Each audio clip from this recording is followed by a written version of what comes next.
محدثكم محمد البناني بن عفيف البناني، حارس بالقطب التكنولوجي بورسعيد. لكن هذا ما يمنعش واني عندي 5 براءات اختراع. منذ 2006 عملت البراءة الأولى، سجلتها في نيوروبي. من الوقت هذاك وانا نحاول باش نفعل براءة الاختراع، لكن لقيت جدار منيع، جدار صد من خاصة الجهة العلمية.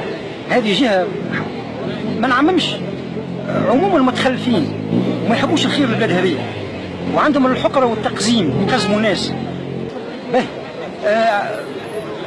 يعني مظالم متكلسة برشا، تلت يعني أكثر من 2006 إلى حد الآن، وأنا ما لقيتش شكون يعاونني باش نفعل براءة اختراع، برغم هي في مواضيع رئيسية كما الهندسة البنائية ثم الطاقة. هي طاقة بديلة لكن ليست كالطاقة البديلة الكلاسيكية الفوتوفولتايك واليوليان اللي يصدعوا بها رؤوسنا، واللي هي أصلا أضحوكة وأغلوطة من طرف اللوبي البترولي.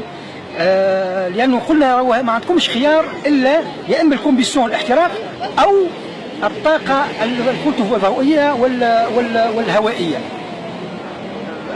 هنالك مصادر أخرى للطاقة اللي هي الطاقة الحرة، الطاقة الليبر. نستطيع يعني إبدال الطاقة الاحتراقية 100%. هذا نتعمقوا فيه إن شاء الله وقت آخر. المهم أنا تو نعاني من هرسلة كبيرة برشا من طرف الجهة العلمية المتمثلة في مركز بحوث وتكنولوجيا الطاقة، مديرها إبراهيم بسيس، والكاتب العام تاعو الكاذب العام تاعو محمد طرابلسي. هذا التجمع القح الوفي للتجمع اللي يحب يرجع منظومة التجمع، لكن على جثث التوانسة لن يعود التجمع. شيء كبير ياسر، يعني يعاني معاناة كبيرة برشا. على كل حال وظفوا في ذلك حتى الأمن المدة هذه نعاني فيها أصلا من طرف الجهة الأمنية، حتى بطاقة يعني يسموها بطاقة إقامة، شهادة إقامة باش يخرج به وثائق زهري حرمت منها.